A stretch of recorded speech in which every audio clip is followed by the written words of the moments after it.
오늘 미국의 재무부가 돈을 엄청나게 많이 썼습니다. 단 하루에 150억 달러, 우리 돈으로 20조 원이 훌쩍 넘는 엄청난 금액인데요. 근데 이상한 건요, 이 소식이 크게 보도되지가 않았다는 사실입니다. 역사상 손에 꼽힐 만큼 큰 규모인데 지금 조용히 지나가고 있어요. 7만 5천 달러 근처에서 꿈틀거리고 있습니다. 이 두 가지 사실이 서로 아무 관계없이 보이실 수 있겠지만요. 근데 정말 그런 건지, 혹은 이 두 가지가 연결되어 있다면은, 그리고 그 연결 때문에 앞으로 몇 달 사이 비트코인 가격에 큰 변화가 예고되어 있다면 어떨까요? 오늘 이번 영상 끝까지 들으시면은 왜 지금 이 시장이 조용한지, 그리고 왜 진짜 움직임은 지금이 아니라 조금 뒤에 나올 가능성이 높은지 차근차근 보이기 시작을 할 겁니다. 먼저 무슨 일이 있었는지부터 정리할게요. 미국 재무부는 오늘 150억 달러 규모의 국채를 시장에서 도로 사들였습니다. 이걸 영어로 바이백, 우리말로는 재매입이라고 하는데요. 국채라는 건 쉽게 말씀드려서 미국 정부가 돈 좀 빌려달라 이렇게 발행한 차용증입니다. 이 차용증을 전 세계 투자자, 그리고 은행들, 그리고 다른 나라의 정부까지도 나눠서 사놓은 상태인데 오늘 미국 정부가 그걸 다시 사들인 겁니다. 그것도 한 번에 150억 달러요.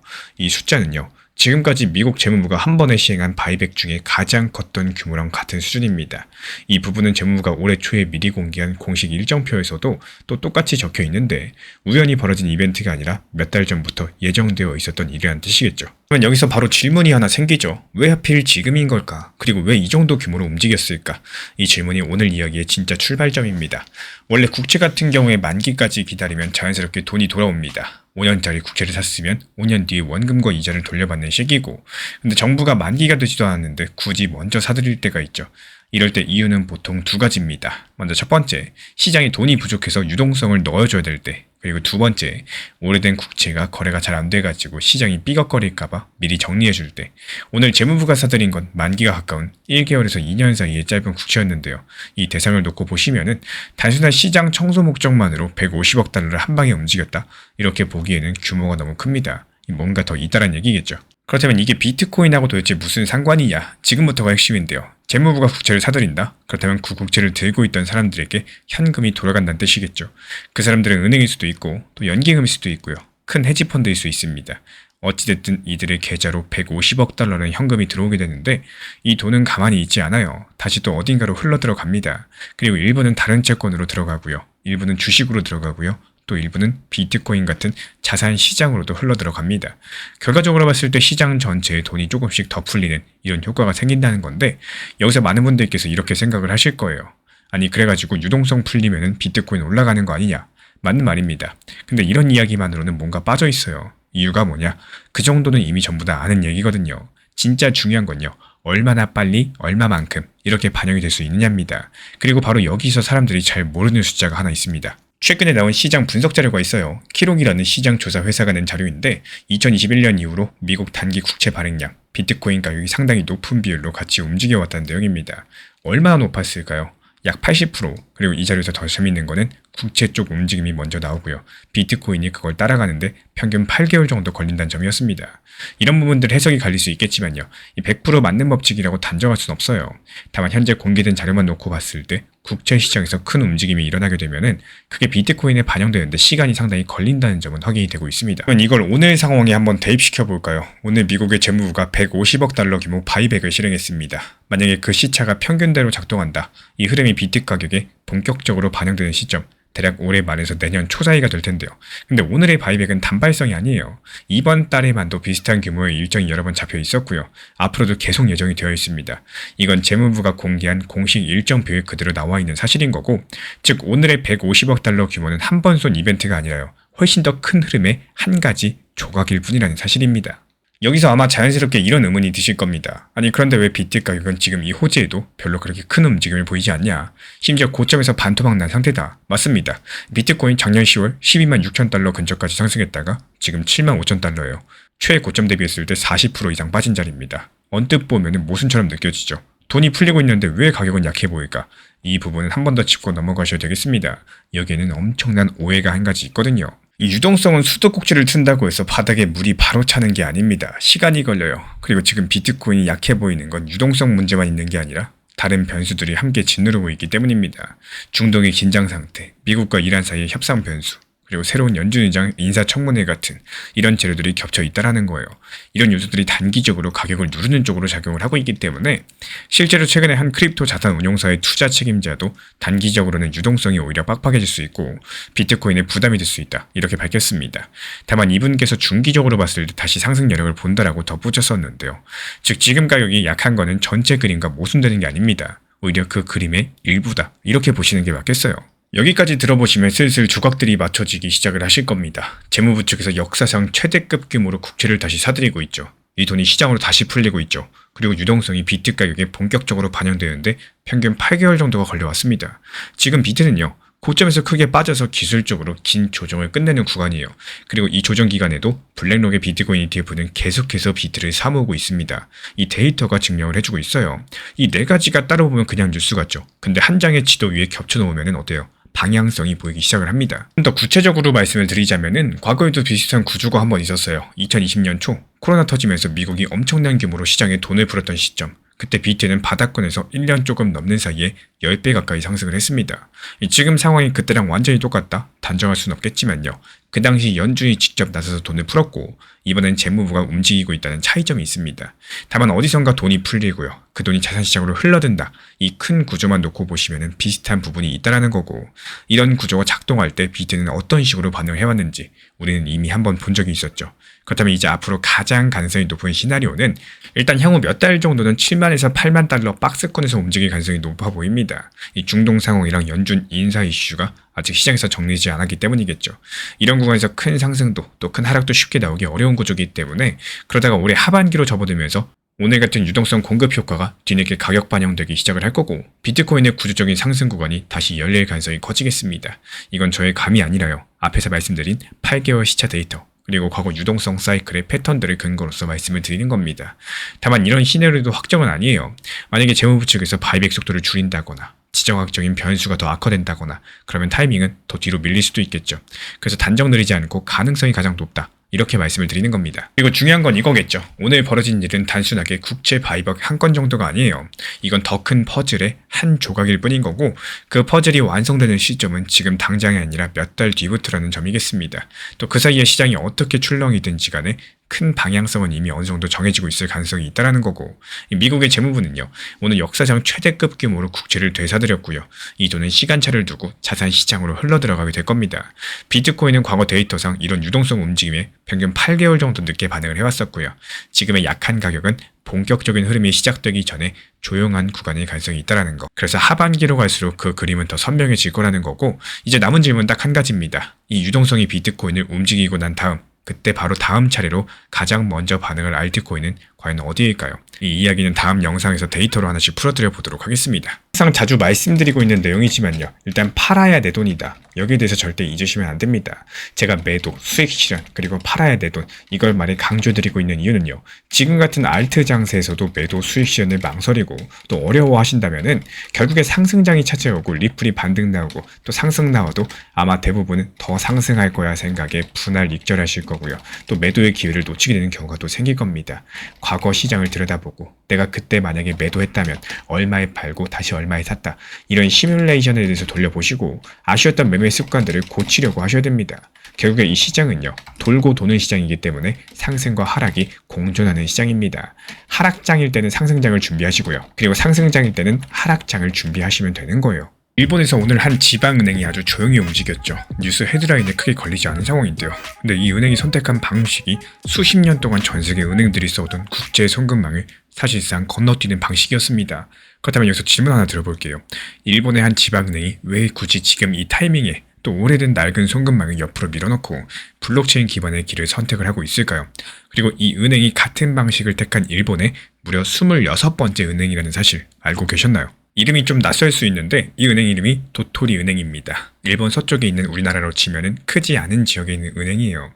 이 은행이 오늘부터 SBI 레밋이라는 회사랑 함께 해외 송금 서비스를 시작을 했고 SBI 레밋 같은 경우는 리플이라는 회사의 기술을 써가지고 해외로 돈을 보내는 곳입니다. 그리고 여기서 중요한 포인트는 도토리 은행이 이 방식을 쓰는 26번째 일본의 지방은행이라는 점입니다. 첫 번째도 두 번째도 아니고요. 무려 26번째입니다. 26번째면 이미 늦은 거 아니냐 이렇게 생각하실 수 있겠는데 저는 정반대로 봅니다. 첫 번째, 두 번째일 때는 실험일 수 있어요. 근데 이게 26번째까지 왔다라는 거는 이제는 실험이 아니라 흐름 그 자체입니다. 뭔가 한두 곳이 해보는 수준을 넘어가지고 이미 표준처럼 자리를 잡아가고 있다는 뜻이니까요. 그렇다면 왜 하필 이 지방은행들이 이 흐름을 먼저 타고 있을까요? 여기서부터 이야기가 달라지게 됩니다. 도토리 현 같은 경우는 지금 일할 사람들이 많이 부족하죠. 그래서 외국인 노동자분들이 들어와가지고 일을 하고 있습니다. 주로 필리핀, 베트남, 인도네시아 쪽에서 오신 분들인데 이분들이 일해가지고 번 돈을 고향 가족들에게 보내줘야 돼요. 근데 여기서 문제가 생깁니다. 지금까지 해외 송금은 대부분 스위프트라는 시스템을 거쳐야 됐습니다. 은행들끼리 연결된 아주 오래되고 아주 낡은 국제 송금망입니다. 이 시스템은요, 일단 수수료가 상당히 비싸고 그리고 돈이 도착하는 데까지 몇 날 며칠씩 걸리기도 합니다. 외국인 노동자분들께서 한 방에 보는 돈이 적은 경우가 많습니다. 근데 수수료가 송금액의 상당 부분을 떼어간다면 보내는 사람도 받는 사람도 손해를 보죠. 은행 입장에서도 이런 작은 송금건을 기존 방식으로 처리하면 이득이 거의 남지가 않습니다. 여기에 결정타가 하나 더 있어요. 지금 스위프트가 ISO 2002라는 새로운 기준으로 시스템을 바꾸고 있는 상황인데 말이 조금 어렵죠. 쉽게 말씀드리자면 송금에 따라붙는 기록과 절차가 훨씬 더 복잡해진다는 뜻입니다. 큰 은행들 같은 경우에 이런 비용들을 버틸 수가 있어요. 근데 도토리 같은 지방은행은 전환 비용을 감당하기가 어렵겠습니다. 그래서 오늘 나온 뉴스는 새로운 걸 시도했다가 아니에요. 버틸 수 없어서 바꿨다에 가깝겠습니다. 이 차이가 상당히 중요한 건데 새로운 시도는 멋있어 보이죠. 근데 언제든지 돌아설 수 있는 겁니다. 근데 생존 때문에 선택한 거는 되돌리기가 어렵습니다. 그래서 이런 대세 흐름들 같은 경우는 한 번 시작되면요, 멈추기가 힘들어져요. 그렇다면 여기서 우리 구독자분들께서 가장 궁금해하실 만한 부분으로 들어가 볼까요? 오늘 뉴스를 영문, 원문으로 자세히 보시면요, 아주 중요한 표현하고 숨어 있었는데 SBI 레밋이 리플에 기술을 쓰는 건 맞습니다. 근데 정확한 문장은 이렇게 되어 있어요. XRP 유동성이 충분한 구간에서는 XRP가 브릿지로서 사용될 수 있다. 영어로는 옵셔널 브릿지라고 해가지고 우리말로 했을 때 선택 가능한 다리, 이 정도 되는 표현입니다. 이 말이 왜 중요하느냐? 모든 송금이 무조건 XRP를 거친다는 뜻이 아니라는 겁니다. 어떤 송금은 XRP로 가고 또 어떤 송금은 다른 경로로 갈 수도 있겠습니다. 그리고 여기서 많은 분들께서 실망하실 수 있겠습니다. 아니 그럼 XRP가 꼭 쓰이는 건 아니지 않냐? 저도 이 대목에서 한 번씩 멈췄어요. 근데 조금만 더 깊이 보시면은 이 부분이 오히려 핵심이 될 수 있겠습니다. 지금은 선택 가능한 자리죠. 근데 일본 지방은행들 26곳에서 50곳, 100곳으로 늘어나고 있고요. 송금이 몰리는 나라들, 이미 XRP 유동성이 쌓여있는 필리핀, 베트남, 인도네시아 이런 곳들이라면은 선택 가능한 자리가 시간이 지나면서 기본값으로 옮겨가는 구간이 오게 됩니다. 이게 정말 중요한 포인트예요. 처음에 쓸 수도 있고 단계였다가 어느 순간 이게 가장 편해서 기본으로 쓰는 이런 일상적이고 보편적인 단계로 넘어가는 거겠죠. 그리고 지금까지 공개된 자료를 보시면요, SBI 리밋 같은 경우에 2017년부터 리플의 송금 시스템을 써왔습니다. 그리고 2021년부터는 XRP를 브릿지로 사용하기 시작을 했어요. 그리고 오늘까지 26곳의 지방은행이 이 인프라에 연결이 됐습니다. 5년 동안 큰 소란도 없이 숫자가 꾸준히 들어왔다는 거고, 여기서 소름 돋는 부분은 바로 이겁니다. 사람들이 또 SBI 얘기냐 이러고 지나치는 사이에 그 숫자는 멈추지 않고 올라가고 있었다라는 거죠. 이게 정말 XRP 가격에 영향을 줄까요? 솔직하게 말씀드려보자면요, 과거 SBI 레밋이 확장을 발표했을 때마다 XRP 가격이 곧바로 크게 움직이진 않았어요. 이유는 단순합니다. 송금에 쓰이는 XRP는 몇 초 안에 사고 팔리고 지나가 버리게 되는데 오래 들고 있지 않아요. 그래서 당장 수요 폭발로 가격을 밀어 올리지 못해왔습니다. 근데 지금은 한 가지가 달라졌다라는 거예요. 예전 같은 경우 SBI 혼자 움직였다면은 지금은 26개의 지방은행이 같은 인프라 위에 올라와 있다라는 거. 거기에 스위프트의 ISO 2002 전환 시한이 다가올수록 더 많은 지방은행이 앞으로도 같은 결정을 내려야 되는 상황에 몰리게 될 겁니다. 그래서 지금까지 공개된 자료 기반으로 제가 보는 가장 가능성 높은 흐름은요, XRP 가격이 이 뉴스 하나로 단번에 폭등하지는 않을 가능성이 크겠어요. 대신에 시간이 지날수록 실제 결제에 쓰이는 물량들 조용히 쌓이겠죠. 그러다가 어느 시점부터 시장이 XRP를 단순 투기성 자산이 아니라 결제 인프라 자산으로서 다시 평가하는 구간들이 올 겁니다. 그리고 여기에 대한 방향성 자체는 이번에 도토리 은행 뉴스가 다시 한번 확인을 해준 상황이죠. 누군가는 숫자가 들어도 가격은 안 움직인다 이런 식으로 말을 하실 거고, 또 누군가는 시간 문제일 뿐이다 이렇게 말을 하실 겁니다. 저는 두 숫자를 다 봐요. 26이라는 숫자 그리고 5년이라는 시간, 이 두 가지 숫자가 앞으로 몇 배로 늘어나느냐, 이게 진짜 관전 포인트인 거고, 결국에 정리드리자면은 이번 도토리 은행의 합류 자체가 단순 호재 한 건 정도가 아니라요, 무려 26번째라는 숫자가 증명하는 조용한 흐름이겠습니다. XRP는 지금 선택의 자리에 있겠지만 일본 지방은행들의 생존 압박들, 스위프트 전환 압박이 겹치게 되면서 이 자리가 점점 더 근본적인 기본값으로서 옮겨갈 가능성이 높아지고 있다는 거. 이게 곧바로 가격을 폭등시킨다? 이건 힘들겠지만요. 앞으로 XRP 우상향이라는 방향성만큼은 이번 뉴스가 다시 한번 확인을 해줬습니다. 다가올 27번째, 28번째 은행은 과연 어디가 될 수 있을지, 이 도미노가 다음 분기에 어디까지 뻗어가서 100번째 은행까지 도달할 수 있을지 다음 영상에서 같이 짚어보도록 하겠습니다. 그래서 지금 시장 자체가 어렵다라고 느껴지는 게 대부분 많은 분들께서 투자 심리일 겁니다. 그렇다면 내가 시장을 어렵게 접근하는 건 아닐까, 이런 생각들을 한 번씩은 해보셔야 되겠는데요. 과거에 여러 번 리플 수익 실현의 기회들이 찾아왔었지만요. 흐름이 너무 좋았고 더 상승할 거야 생각이 들었었기 때문에 오히려 추격 매수를 했거나 수익 실현보다는 이 장기 투자의 선택을 했는데, 지금같이 리플이 하락하다 보니까 답답하고 지루하고 이렇게 느끼고 계실 겁니다. 정말 신기하게도 이때쯤 되면요, 왜 내 것만 빼고 다 오르지? 뭐 이런 생각 들 수도 있어요. 예를 들면 코스피 같은 경우는 오늘 다시 한번 신고가 탈환을 하고 있는 상황인 거고, 하지만 시장은 내 감정과 심리, 이게 시장에 반영이 되는 순간부터 이 냉정한 판단보다는 그때 못 팔았던 그 아쉬움, 이런 기억들이 오히려 내 투자 습관의 발목을 잡게 되는 경우들이 생깁니다. 리플 5,000원이었을 때 높았던 그 수익에 대한 기억들, 오히려 악효과를 만들고 그런 기억들 때문에 스스로 목표 타점을 높게 잡게 되는 이런 경우들이 생기곤 하는데요. 문제는 그 기억은 그 순간에 매도를 안 했다면 거기서부터 마침표를 찍으셔야 되겠습니다. 냉정하게 리플이 지금 2,000원이라고 했다면 시장이 기준을 삼는 거는 과거 리플이 5,000원일 때가 아니라 현재 2,000원일 때가 기준이 된다는 사실입니다. 이 내용 반드시 기억을 해주시고요.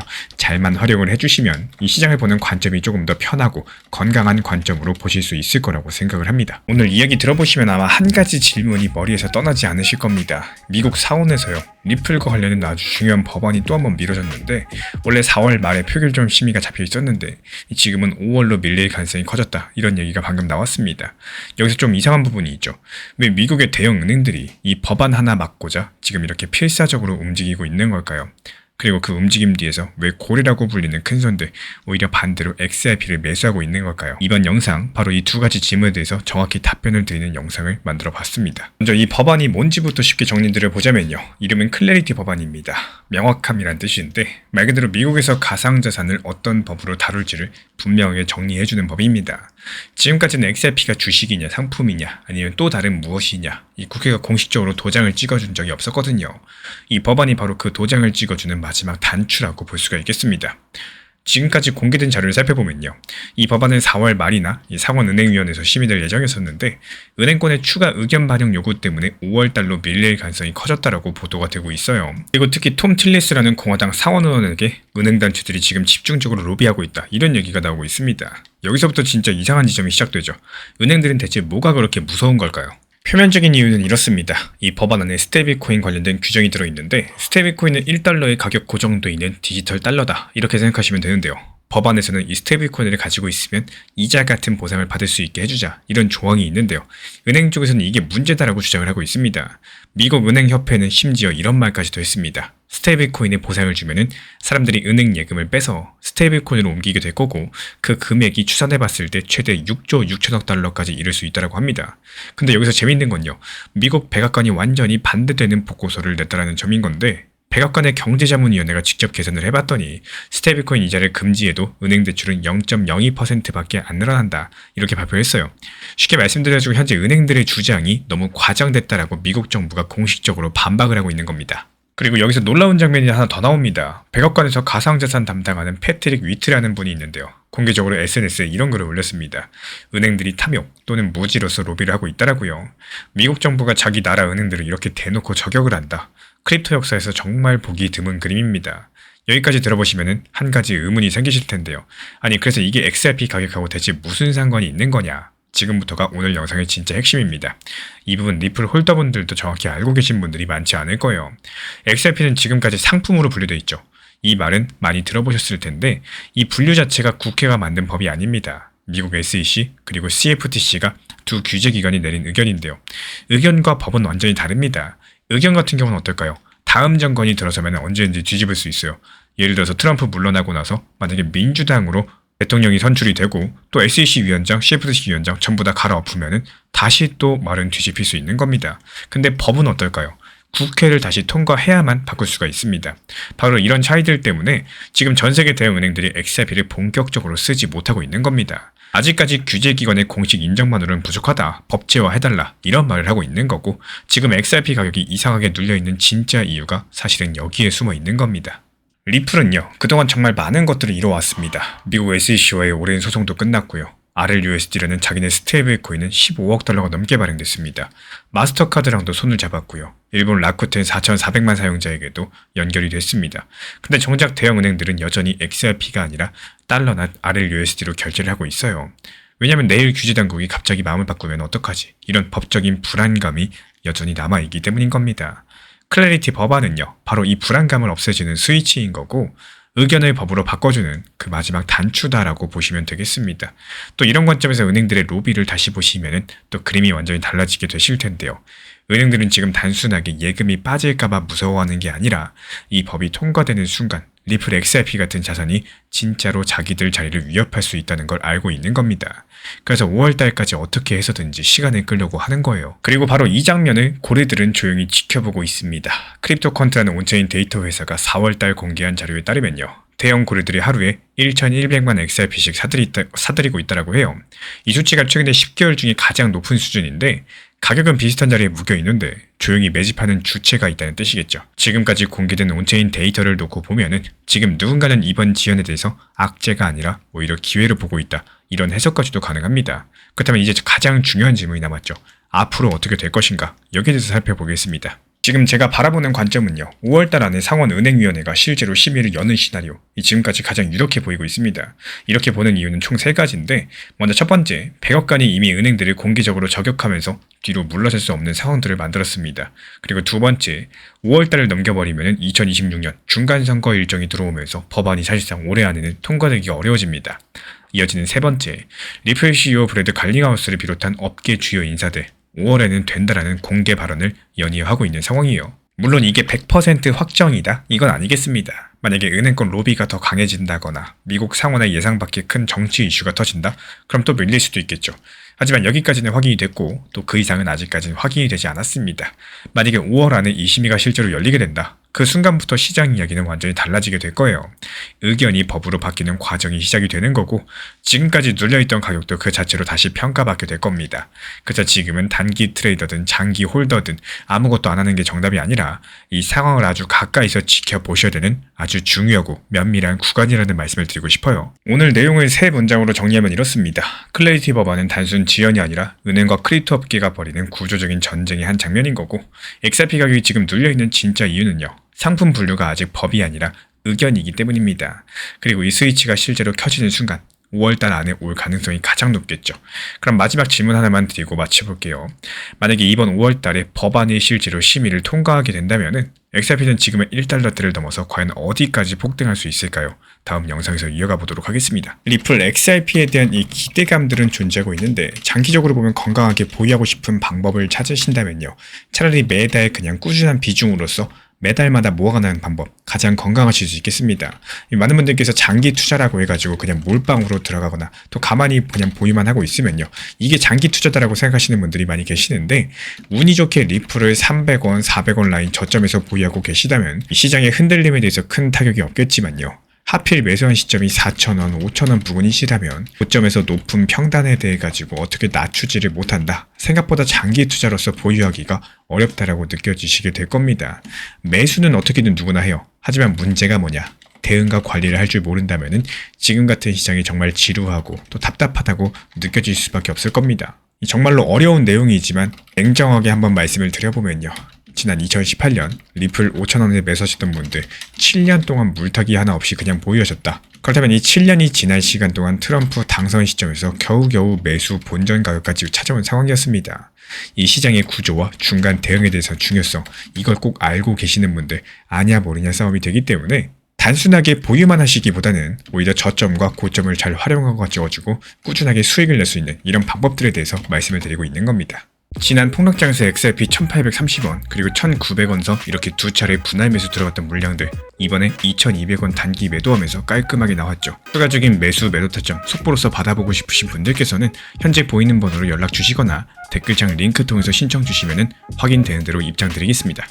지금 영상 누르신 분들 아마 똑같은 생각하고 계실 겁니다. 분명히 방금 전에 정전에 대해서 연장한다고 발표를 했는데 왜 시장은 안심하지 못하고 있는 걸까요? 그리고 더 중요한 건 이거죠. 지금 비트코인과 리플을 들고 있는 우리한테 이 뉴스가 호재인지 아니면 또 한 번의 함정이자 악재일지 방금 전 새벽에 트럼프가 직접 던진 한마디 때문에 지금 전 세계 투자자들이 모니터 앞에서 멈춰서고 있습니다. 이 결과랑 관계없이 정전은 유지가 될 거다. 이 말이 도대체 무슨 뜻인 건지, 그리고 같은 시기에 이란이 왜 회담장에 안 나가겠다라고 발표를 한 건지 지금부터 천천히 차근차근 풀어드려 보도록 하겠습니다. 먼저 사실관계부터 정리하고 가보도록 하겠습니다. 한국 시간 기준으로 방금 전 새벽 5시 14분 이 트럼프 측에서 본인 SNS인 트루스 소셜에 글을 올렸는데요.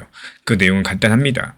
파키스탄의 육군 참모총장과 총리가 부탁을 해와가지고 이란을 향한 군사 공격을 잠깐 멈추고 정전에 대한 기한을 더 늘리겠다라는 내용이었습니다. 여기까지만 보면 좋은 뉴스처럼 들리죠. 전쟁이 더 미뤄진 거니까요.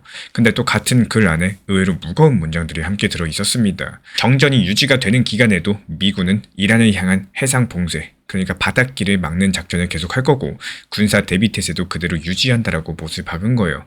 쉽게 말씀드리자면은 총은 안 쏘지만 총구는 그대로 겨누고 있겠다는 뜻이겠죠. 이게 평화일까요? 아니면 더 강력한 압박일까요? 이 질문이 오늘 영상의 진짜 출발점이 되어줄 겁니다. 여기까지 들어보셨으면 그러면 이란은 어떻게 반응을 했는지가 자연스럽게 궁금해지실 겁니다. 비슷한 시간 이란 쪽 통신사 타스님이 짧은 속보를 하나 냈는데요. 지금 이란 측에서는 22일 파키스탄에서 열리고 있었던 회담에 안 나가겠다라고 최종 결정했다는 내용이었습니다. 이 트럼프가 한쪽에서 협상하자고 손을 내밀고 있는 상황인데 정작 협상 테이블에 앉아야 될 이란 측에서 그 자리에 안 가겠다, 이렇게 선언을 한 거예요. 이 두 가지 뉴스가 같은 새벽에 나왔다는 점이 상당히 중요하겠습니다. 여기서 한 발 더 들어가 볼게요. 미국 쪽의 분위기도 사실 좋지 않았습니다. 미국 월스트리트 저널이 보도한 바에 따르면요. 원래 벤스 부통령이 22일 파키스탄으로 직접 날아가서 이란과의 전쟁 종식 협상을 이끌기로 되어 있었거든요. 근데 백악관 내부 회의를 거친 뒤에 그 일정이 잠전 중단됐다고 합니다. 늦어도 22일 밤에는 출발할 가능성은 남아 있었다고 하는데 트럼프 대통령이 아예 일정을 전면 취소하는 방안까지도 비공개로 논의 중이다, 이런 이야기까지 나왔어요. 말 그대로 미국의 백악관은요, 이 내용에 대해서는 지금 따로 입장을 내지 않고 있는 상황이고요.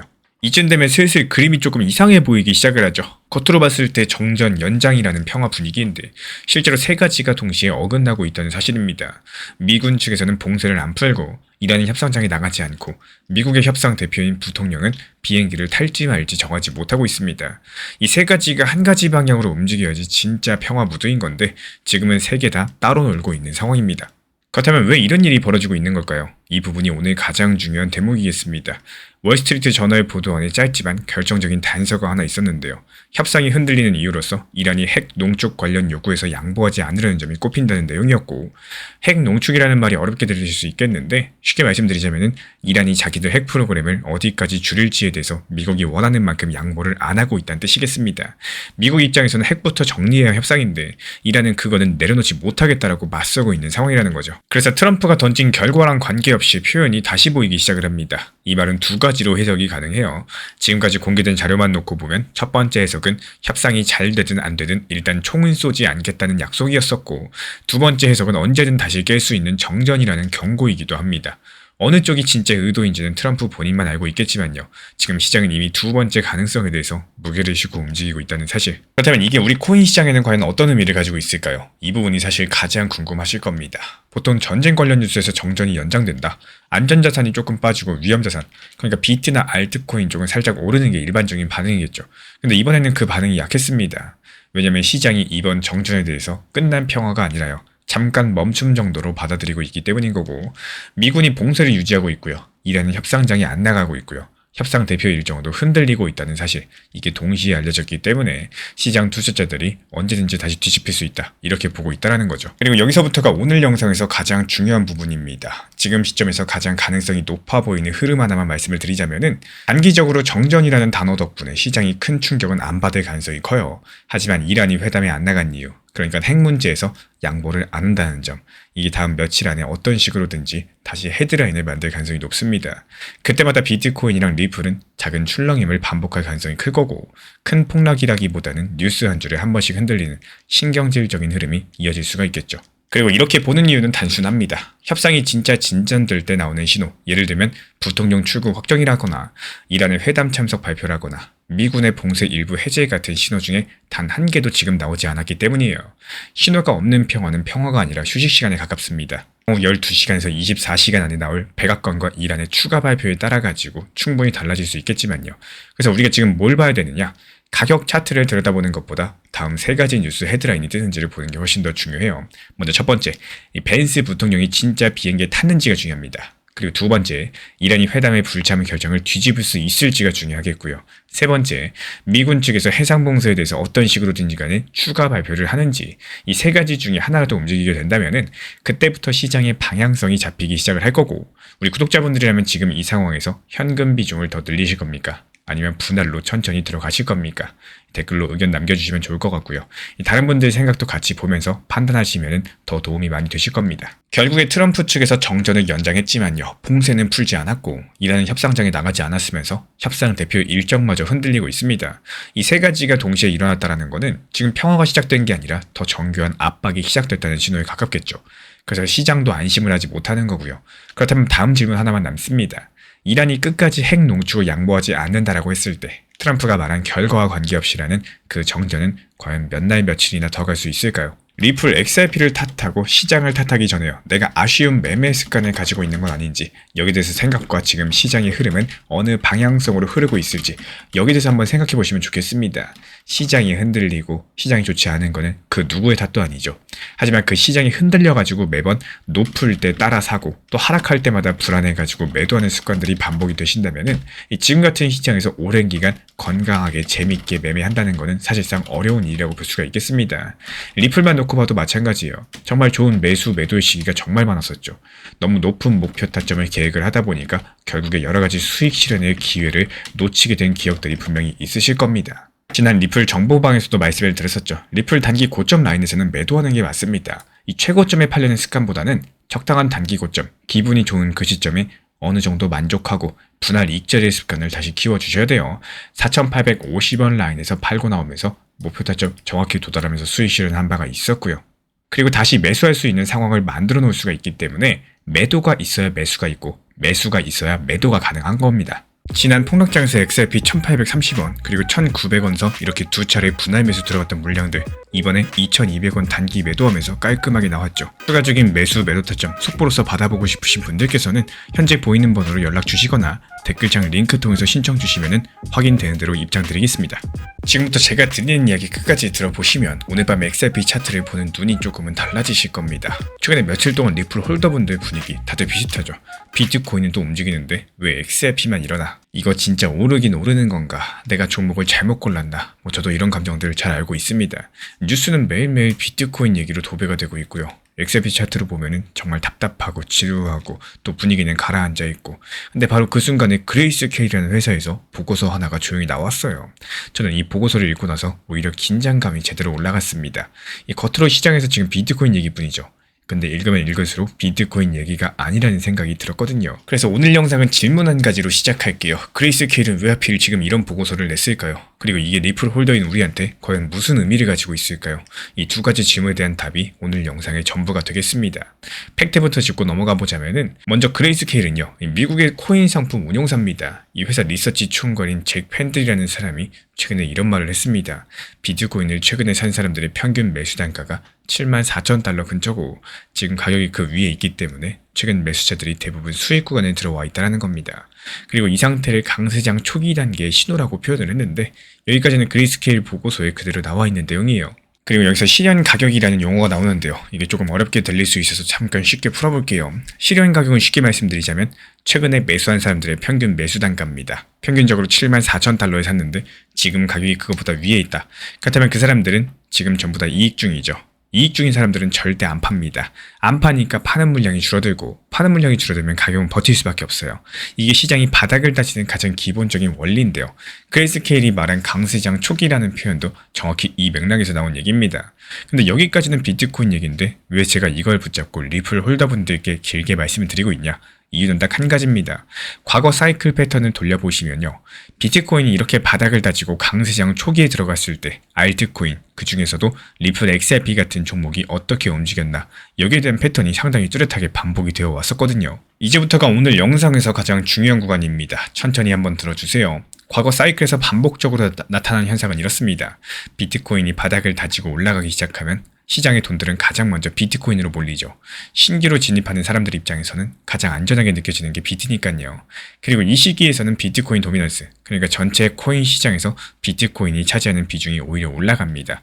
그렇다면 알트는 어떨까요? 같이 올라갈 것 같지만 실제로는 거의 제자리 걸음을 한다거나 또 조금씩 흘러내리는 경우가 많았습니다. 요즘에 XRP가 왜 이렇게 답답한지 이 패턴만으로도 상당히 많은 것들이 설명이 된다라는 거고, 근데 여기서 진짜 중요한 포인트는 바로 다음입니다. 이 지루한 구간이 실제로는 시장에서 가장 조용히 그리고 가장 큰 물량이 모이는 시기라는 건데요. 겉으로 봤을 때 아무 일도 안 일어나는 것 같죠. 근데 안쪽에서는 오랫동안 이 타이밍을 기다려온 자금들이 천천히 매물을 받아내고 있다는 거. 과거 사이클에서도 마찬가지입니다. 리플 XRP가 크게 움직이기 직전 몇 달 같은 경우는요, 지금과도 상당히 비슷했습니다. 그때도 홀더들 같은 경우에 이거 죽은 코인 아니냐 이런 말을 했었고, 돌아보면 그 시기가 결과적으로 가장 저렴하게 모을 수 있었던 구간이었습니다. 그러니까 지금 우리 구독자분들께서 느끼는 답답함, 왜 나만 못 가지? 이런 감정들이요, 감정적으로 너무 자연스러운 반응인데 또 데이터가 보여주는 그림은 그 감정과는 조금 다를 수 있다는 얘기입니다. 여기까지만 보셔도 이미 상당히 흥미로운데요. 진짜 소름 돋는 부분은 아직 안 나왔어요.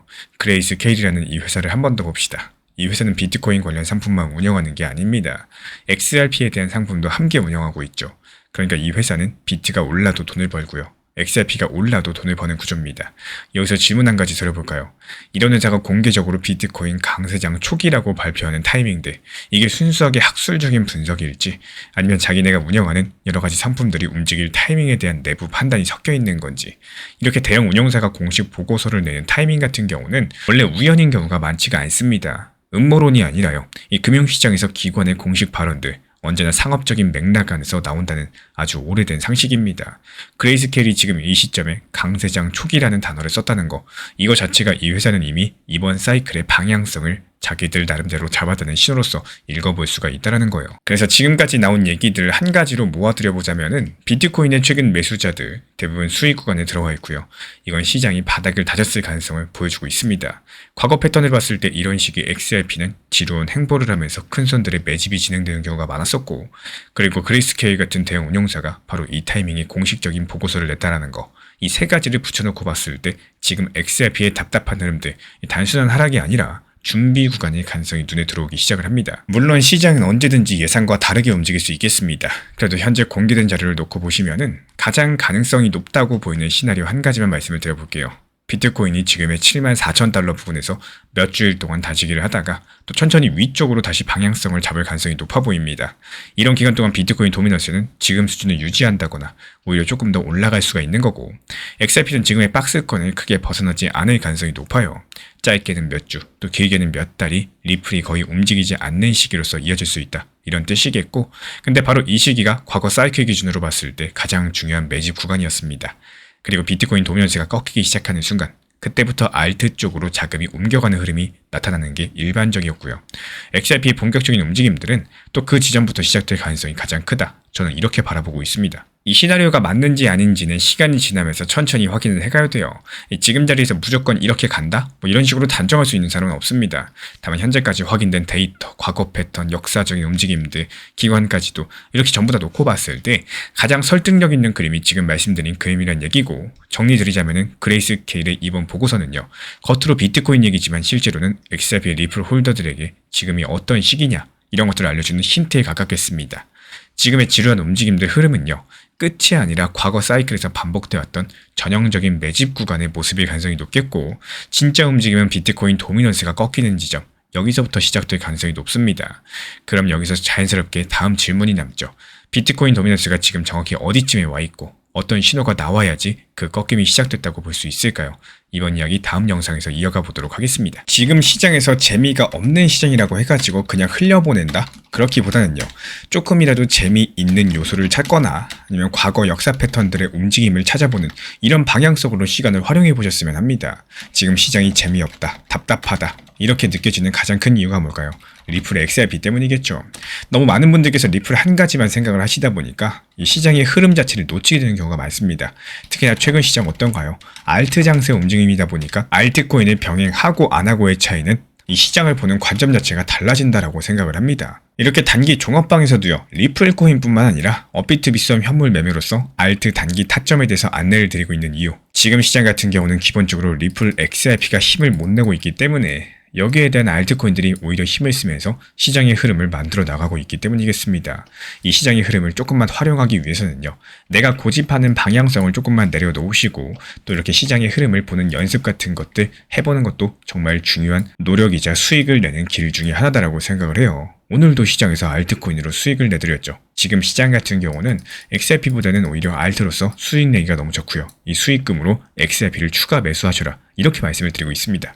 지금 도지코인 들고 계신 분들 솔직히 요즘에 마음이 조금 무거우셨을 겁니다. 엑스머니가 4월달에 출시가 되는데 도지코인은 오히려 빠졌다는 뉴스 한 번쯤은 보셨을 거고요. 가격은 0.09달러, 130원, 140원 부근에서 몇 달째 못 올라가고 있죠. 차트만 보면 그냥 답이 안 나오는 구간입니다. 근데 오늘 저는 우리 구독자분들에게 딱 한 가지만 묻고 시작을 하고 싶습니다. 왜 하필 지금 일론 머스크가 엑스머니 출시를 코앞에 두고 자기 메신저 어플을 한국부터 풀고 있는 걸까요? 이 질문 하나만 따라오시면요, 오늘 영상 끝에 도지코인이 왜 아직 끝난 게 아닌지 그림이 잡히기 시작을 하실 겁니다. 먼저 사실부터 정리하고 할게요.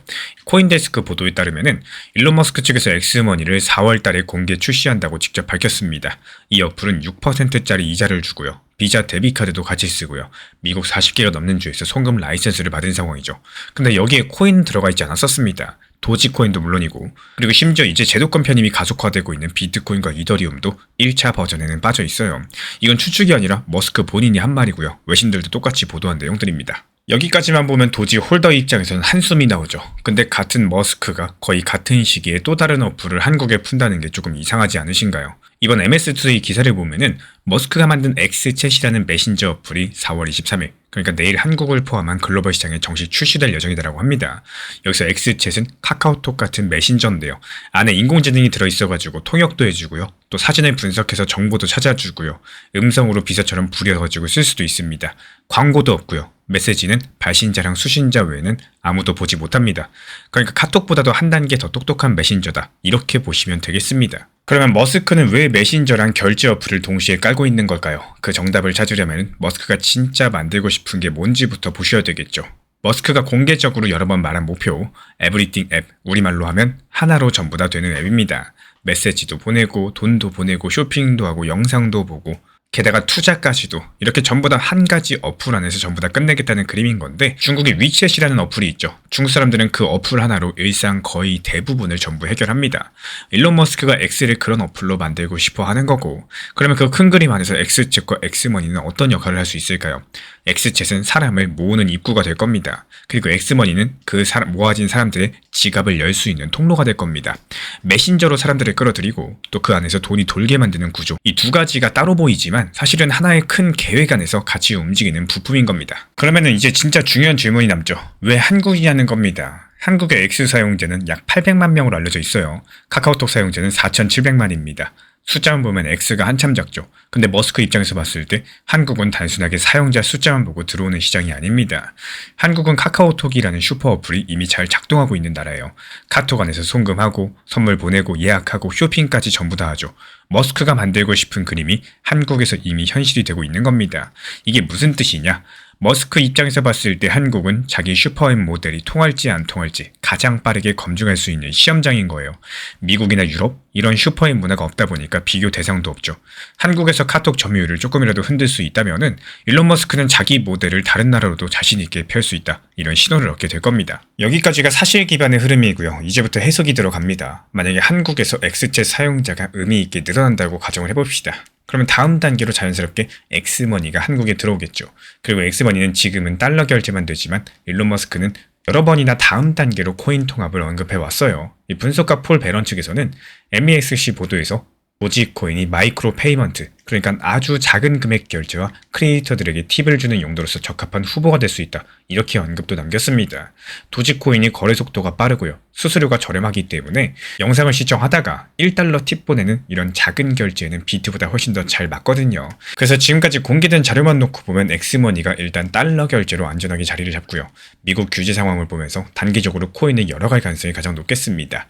그리고 그 코인 후보군 안에 도지코인이 남아있을 가능성, 일론 머스크의 오랜 발언들과 도지의 결제 적합성들을 고려해봤을 때 여전히 살아있다, 이렇게 볼 수가 있겠고, 결국 엑스번이 1차에서 도지가 빠진 건 사실이고요. 그래서 단기 가격은 무거울 수밖에 없는 겁니다. 하지만 머스크가 우리나라를 슈퍼앱의 첫 번째 시험대로 삼았다는 사실, 그 다음 단기가 분명히 남아있다는 신호로서 읽어볼 수가 있겠고, 그래서 지금은 끝난 게 아닙니다. 일론 머스크의 큰 그림 안에서 도지가 어디쯤 서 있는지 차분하게 지켜보셔야 될 시점입니다. 그렇다면 그 다음 단계, 엑스머니의 코인이 정말로 들어오는 순간은 과연 언제가 될까요? 다음 영상에서는 일론 머스크가 그동안 도지를 두고 했던 말들, 행동들, 시간순으로 전부 정리하면서 역사 패턴을 알면 미래가 보인다고 하죠. 그 타이밍들 같이 추적해보는 영상 시작해보도록 하겠습니다. 매번 쫓아다니는 매매 습관을 가지고 계신 분들이 계십니다. 고점에서 사고, 저점에서 팔고, 이게 어느 순간부터 시장의 흐름을 이해하고 또 활용할 줄 아는 매매 습관을 키워나가셔야 되는 상황인데요. 예를 들어가지고 내가 도지코인에 대해서 좋아한다고 해가지고 이 도지 한 가지만 보유하고 있다가 언제 오르나, 도지 투덤은 언제 오나 이렇게 계속 기다리다 보면요. 결국에 남들은 시장 좋다 하는데 나만 시장이 안 좋게 느껴지는 이런 상황들을 마주칠 수밖에 없을 겁니다. 그때가 되면 시장 탓, 도지 탓, 머스크 탓, 그러다가 이 시장은 끝나버리게 돼요. 하지만 시장 흐름을 조금만 깊게 이해하시면서 보면은 지금 도지코인 움직임 자체가 안 나오더라도 알트들 움직임이 나오는 알트 장세죠. 그렇다고 했을 때 결국 누군가는 이 알트들을 활용해가지고 욕심 안 내고 단기 목적으로서 제대로 운영하다가 이 높았던 도지코인 평균 단가 낮출 수 있는 환경을 만들어 놓게 됩니다. 이 도지코인을 그냥 장기 투자로 보유하는 게 정답일 수도 있고요. 또 알트 시장에 맞춰서 알트를 병행하는 게 정답일 수도 있어요. 정말 아무도 모르는 게 투자 시장이라지만 지금 시장 답답하게 느껴지신다면 과연 내가 하는 방향성이 맞을까? 이런 의문 정도는 조금씩 스스로 해볼 필요는 있다라고 생각을 합니다. 지금 시장 보는 관점에 따라서 좋을 수도 안 좋을 수도 있다라는 말씀을 드려요. 최근에 시장이 너무 답답하다 보니까 정보방 입장에 대해서 문의 주시는 분들께서 많아지셨어요. 먼저 제일 중요하지만요. 제가 안내드리는 모든 정보방은 업비트, 빗썸, 현물 매매로서만 안내 도움드리고 있습니다. 지금 화면에 보이시는 번호나 혹은 댓글 링크에 있는 신청란을 통해서 신청 주시면은 안내를 도움드리고 있고요. 이 세 가지 방 중에 필요로 하신 방을 체크해서 신청 주시면은 필요로 하신 방에 맞춰가지고 입장 안내드리고 있습니다. 먼저 리플 전용방 같은 경우에 리플에 대한 중요 이슈, 그리고 리플에 대한 단기 저점과 단기 고점, 중장기적으로 보는 중요 타점 같은 핵심 내용에 대해서 안내드리고 있기 때문에 영상 시청해주시는 우리 구독자분들께서 리플이라는 코인이 장기적으로 좋다라는 건 알고는 있지만 현재 같은 시장에서는 많은 답답함을 느끼시는 분들께서 정말로 많이 계실 거라고 생각을 합니다.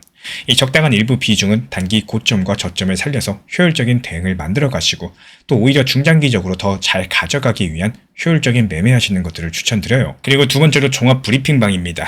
장기적으로 보기에 좋은 코인들과 현재 시장 흐름에 대한 중요 시장 이슈들, 브리핑 내용이나 리플에 대한 방향성, 락업 해제 일정과 여기에 따른 움직임들에 대해서 안내드리는 종합적인 방이다. 이렇게 생각해 주시면 되겠습니다. 그리고 마지막으로 단기 종합방 같은 경우는 말 그대로 단기 종목들에 대한 타점을 안내드리고 있는 방입니다. 이 단기 종목은 말 그대로 단기 종목답게 접근을 하셔야 되는데 욕심으로 인해서 타점을 너무 높게 잡아가지고 수익 실현을 못하거나 아니면 눈치 보기 매매를 하다가 이렇게 수익 실현의 기회를 놓치셨던 기억이 있으신 분들 지금 시장에서 정말 많은 상황인데요. 항상 비중 조절이 중요하고요. 매수와 동시에 목표 타점을 걸어 놓으면서 현실적으로 봤을 때 내 것으로 만들어서 마침표까지 잘 찍는 게 단기 매매의 핵심이다 생각을 해요.